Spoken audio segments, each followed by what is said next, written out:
Hello friends, welcome करता हूं आप सभी का हमारे यूट्यूब चैनल एमएनएस दुनिया पर। और आज हम बात करने जा रहे हैं क्रेडिट स्कोर के बारे में। अगर आप यूके में नए हैं, स्टूडेंट हैं या हाल ही में वीज़ा लेकर आए हैं, तो ये जानकारी आपके लिए और भी ज़रूरी हो जाती है। आइए डिटेल से जानते हैं कि क्रेडिट स्कोर क्या होता है, ये क्यों ज़रूरी होता है और इसे कैसे बेहतर बनाया जा सकता है।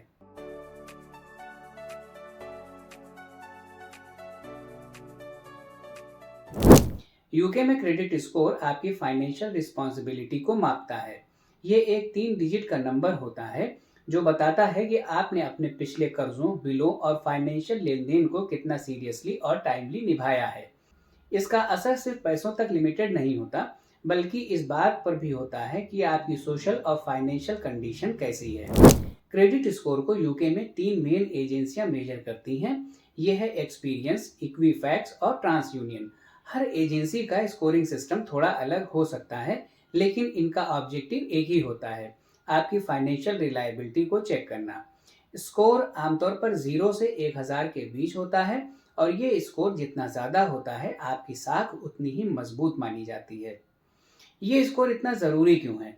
इसका अंदाज़ा इसी बात से लगाया जा सकता है कि आपको क्रेडिट कार्ड लेने, लोन या मॉर्गेज के लिए अप्लाई करने, घर किराए पर लेने, कार फाइनेंस कराने या मोबाइल कॉन्ट्रैक्ट लेने तक हर जगह इसे देखा जाता है। कई बार जब आप नौकरी के लिए अप्लाई करते हैं, तब भी कुछ कंपनियां आपकी क्रेडिट हिस्ट्री की जांच करती हैं, खासकर अगर काम फाइनेंस या डेटा हैंडलिंग से जुड़ा हुआ है। अब सवाल ये है कि ये स्कोर बनता कैसे है। इसका सीधा रिलेशन आपकी आदतों से है। आपने वक्त पर बिल चुकाए हैं या नहीं, आपके पास कितने क्रेडिट अकाउंट्स हैं, आपने कितनी बार नए क्रेडिट के लिए अप्लाई किया है, आपने अवेलेबल क्रेडिट का कितना यूज़ किया है और आपके अकाउंट्स कितने पुराने हैं। इन सभी बातों को मिलाकर स्कोर तैयार होता है, यानी ये आपकी इकोनॉमिकल हैबिट्स को बताता है। अगर आप भारत या किसी और कंट्री से यूके आए हैं, तो ये जानना ज़रूरी है कि वहाँ का क्रेडिट स्कोर यहाँ काम नहीं करता। आपको एकदम नई शुरुआत करनी होती है। यहाँ की एजेंसियाँ आपके पहले की कंट्री के स्कोर को नहीं देखती। यहाँ के सिस्टम में एड्रेस हिस्ट्री और इलेक्टोरल रोल पर रजिस्ट्रेशन जैसे पहलुओं को भी काफ़ी इंपॉर्टेंस दी जाती है। अब बात करते हैं कि आप अपना स्कोर कैसे देख सकते हैं। यूके में कई वेबसाइट्स और ऐप्स हैं जो आपको मुफ्त में आपका स्कोर और रिपोर्ट दिखाती हैं। इनमें सबसे फेमस है एक्सपीरियन, क्लियर स्कोर और क्रेडिट कर्मा। इन प्लेटफॉर्म्स पर आप आसानी से अकाउंट बनाकर ये जान सकते हैं कि आपका स्कोर क्या है, उसमें क्या कमजोरियां हैं और सुधार कैसे हो सकता है। अगर आपका स्कोर कम है या आपने अभी तक कोई क्रेडिट हिस्ट्री नहीं बनाई है, तो उसे सुधारने के लिए कुछ प्रैक्टिकल स्टेप्स बेहद फायदेमंद साबित हो सकते हैं। सबसे पहले तो आपको इलेक्टोरल रोल में अपना नाम दर्ज करवाना चाहिए। ये न केवल वोटिंग का हक देता है, बल्कि आपकी पहचान और पता वेरीफाई करने में भी मदद करता है। इसके बाद आप कोई लो लिमिट क्रेडिट कार्ड ले सकते हैं, जैसे कि कैपिटल वन या एक्वा का क्रेडिट बिल्डर कार्ड। इन कार्ड से थोड़ी थोड़ी खरीदारी करें और हर महीने पूरा पेमेंट टाइमली कर दें। इससे आपकी साख धीरे धीरे मजबूत होगी। इसके साथ ही लॉगबॉक्स नाम की ऐप को डाउनलोड करें, लॉगिन बनाएं और इसमें दी गई सर्विसेज को अपनी ज़रूरत के हिसाब से आप ले सकते हैं। ये भी आपके क्रेडिट स्कोर को बेहतर बनाने में मदद करता है। दोस्तों, ये वीडियो इसमें बताई गई किसी भी ऐप या वेबसाइट की तरफ से प्रमोटेड नहीं है। इसको मैं सिर्फ आपकी जानकारी के लिए बता रहा हूँ। मुझे पूरी उम्मीद है कि अगर इस वीडियो की हेल्प से आपका क्रेडिट स्कोर बढ़ता है, तो आप भी अपने लाइक, कमेंट और वीडियो शेयर से मेरी हेल्प ज़रूर करेंगे। एक आम गलती जो बहुत लोग करते हैं, वो है बिलों का वक्त पर पेमेंट ना करना, चाहे वो मोबाइल बिल हो या क्रेडिट कार्ड। अगर आपने वक्त पर पेमेंट नहीं किया, तो ये आपकी रिपोर्ट में डिफ़ॉल्ट के फॉर्म में दर्ज होता है और क्रेडिट स्कोर को काफ़ी नुकसान पहुंचाता है। कई बार लोग किसी ऐसे इंसान के साथ जॉइंट अकाउंट खोल लेते हैं जिसका खुद का क्रेडिट स्कोर खराब होता है। उसका असर आपके स्कोर पर भी पड़ता है। पता बदलने के बाद बैंक या एजेंसी को नया पता न देना भी एक आम गलती है। जो लोग यूके में नए हैं, उनके लिए कुछ खास कार्ड्स होते हैं जो कम क्रेडिट लिमिट के साथ मिलते हैं, जैसे कि capital one classic card, aqua advance card या टेस्को फाउंडेशन कार्ड। इनका ऑब्जेक्टिव यही होता है कि आप इन्हें इस्तेमाल कर सकें और अपने स्कोर को धीरे धीरे बेहतर बना सकें। लेकिन ध्यान रखें कि इनका सही और बहुत संभाल कर इस्तेमाल करने से ही ये स्कोर को सुधारने में मदद करता है। यूके में इलेक्टोरल रोल का आपके स्कोर से सीधा रिलेशन होता है।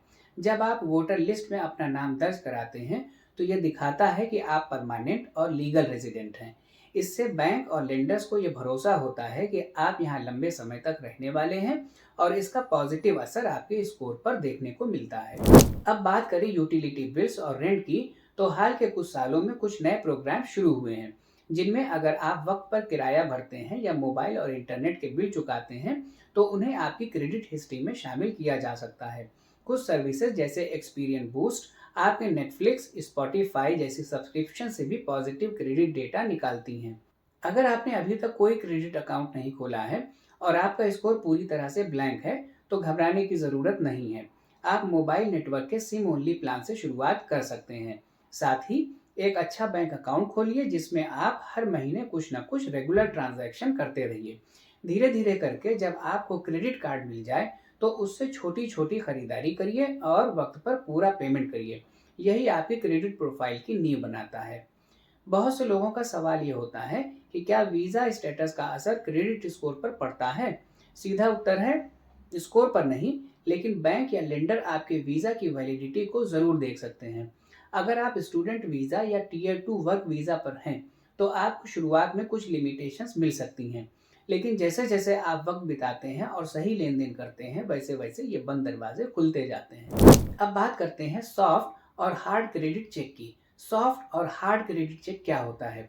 जब आप अपना स्कोर खुद चेक करते हैं या कोई कंपनी आपको केवल ऑफर देने के लिए क्रेडिट स्कोर चेक करती है तो उसे सॉफ्ट चेक कहते हैं। इसका आपके स्कोर पर कोई असर नहीं होता, लेकिन जब आप किसी बैंक या फाइनेंस कंपनी से रियल क्रेडिट प्रोडक्ट के लिए अप्लाई करते हैं तो हार्ड चेक होता है। इसका असर आपके स्कोर पर कुछ हद तक पड़ता है। बार बार हार्ड चेक करवाना स्कोर को नुकसान पहुंचा सकता है। कई लोगों को ये नहीं पता होता कि अगर आपने किसी पेमेंट में बड़ी चूक की तो वो आपकी रिपोर्ट में 6 साल तक दिखाई दे सकता है। अगर किसी वजह से मामला कोर्ट में चला गया और आपके ऊपर काउंटी कोर्ट जजमेंट यानी सीसीजे आ गया तो उसका इम्पैक्ट सीवियर होता है और उसे हटाना भी मुश्किल होता है। आइए अब उन बातों की असलियत को भी जान लेते हैं जिन्हें हम इग्नोरेंस में सच मान लेते हैं। जैसे कि स्कोर चेक करने से स्कोर कम हो जाता है, ये पूरी तरह गलत है। या डेबिट कार्ड चलाने से स्कोर बढ़ता है, ये भी गलत है क्योंकि डेबिट कार्ड्स क्रेडिट हिस्ट्री नहीं बनाते हैं। और आपकी सैलरी जितनी ज़्यादा है स्कोर उतना ही बेहतर, ये भी सही नहीं है क्योंकि क्रेडिट एजेंसियां आपकी इनकम नहीं देखती, वे सिर्फ आपके लेन देन के पैटर्न को देखती हैं। अगर आपको क्रेडिट स्कोर की और जानकारी चाहिए तो आप कुछ बेहतरीन वेबसाइट पर जा सकते हैं जैसे कि clear score, credit Karma, experience की वेबसाइट और moneysavingexpert.com।